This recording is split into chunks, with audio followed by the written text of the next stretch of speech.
Hey guys, MIB here, and it's about time for a little bit more information about what I'm working on for NaNoWriMo this year. Now you know the name, or at least the working title, Not Enough to Be a Ranger. Essentially the premise came from the idea that Power Rangers, Super Sentai, many of these shows are, particularly Power Rangers, considering the age group, it's about teenagers, allegedly, but it's not for teenagers or about teenage problems in any way. It's for children, and if you look at most of the problems they deal with, it's not about teenagers at all. It's about children, which is perfectly fine given the target audience. But when you really look at, teen years, there's plenty of things that they could use the same type of guide going through that children have with shows like Power Rangers. For example, Buffy the Vampire Slayer is primarily an action show in many ways, but I can just imagine if I had watched it as a teenager, a lot of things would have at least made more sense to me. I might have had a bit more wisdom going about things.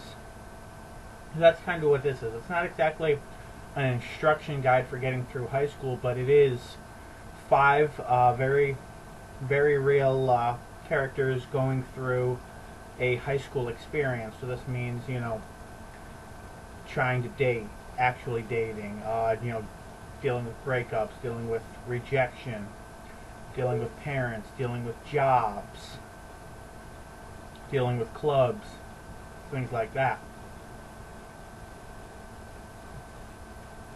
So that's pretty much where this idea kind of came from.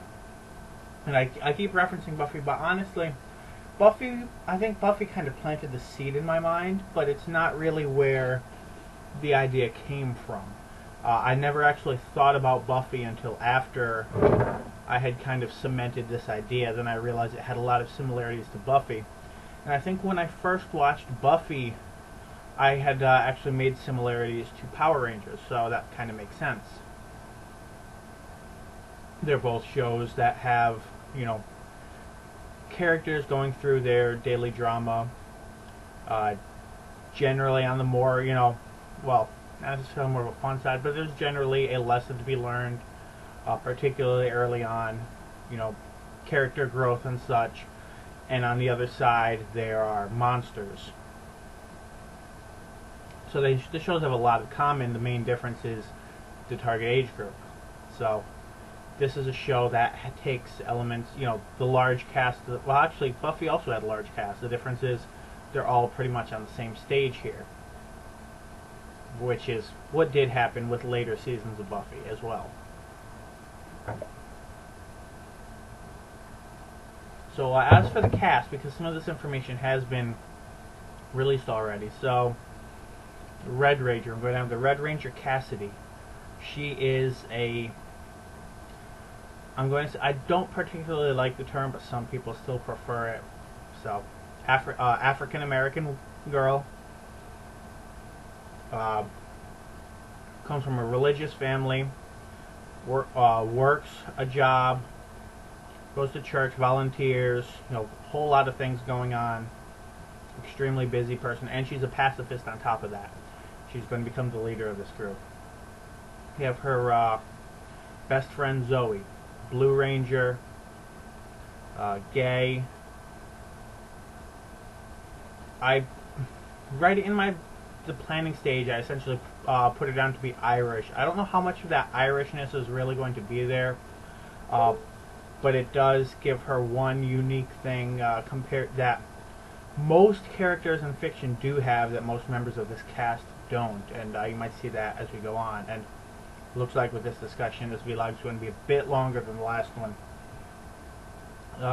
Next character, we got the Red Ranger, Avani, although that name keeps changing, so unfortunately I haven't really been close. Her parents are from India, and I have not actually been very close to many people from India. I've known some, but I'm kind of winging it with some of these things. Mostly is the research I can do on the internet, especially considering the deadline. So information on her especially is going to be changing. But for now, her name is Ivani. She's the Black Ranger, Marine Corps JROTC girl. We've got we've got our Yellow Ranger, Korean guy, has a boyfriend. I did not intend for an Asian Yellow Ranger, but the characters will notice this as well. It just sort of happened that way.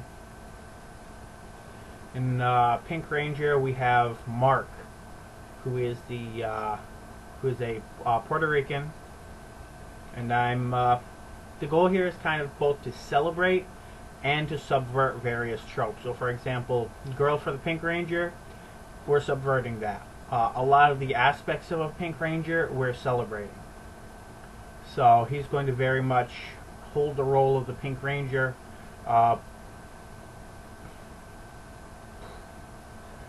Whether or not he has any love interest going on with any of the other Rangers is a mystery. You'll have to read to find out.